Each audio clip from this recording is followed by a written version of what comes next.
এই ইট পাথরের শহরে না আমাদের সবুজ ঘাসে ভরা রঙিন গ্রামের মতো কোনো কিছুই সুস্বাদুকর পাওয়াই যায় না, জানো তো। আমাদের কাছে না এই ডিম আর মাংসের বাইরে সেরকম কোনো অপশানই থাকে না। হ্যাঁ গো, চিকেনের কোনো তেলে ভাজা খাবার যদি বাইরে থেকে আনানোও হয়, খেয়ে যা বুঝি চিকেনকে ফ্রিজে আবদ্ধ রেখে রেখে একেবারে শোলা বানিয়ে দিয়েছে।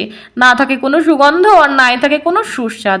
আর আমার ছোট্ট ছেলেটাকে বাইরের কিছু খাওয়ানোর আগে অন্তত একবার জীবাণুর ঘন্টিটা মনের মধ্যে এসে নাড়া দিয়ে যাই যায়। তাই জানো তো, এখন থেকে ভেবেই নিয়েছি যা বানাবো নিজের হেসেলে সুন্দর সুস্বাস্থ্যকরভাবে নিজেই বানাবো।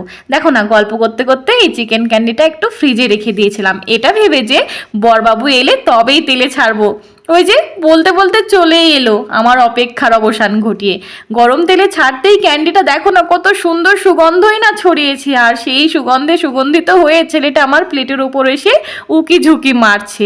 কি তৃপ্তি করে যে ও খাচ্ছে তা দেখেই চোখ দুটো আমার আনন্দে ভরে উঠেছে।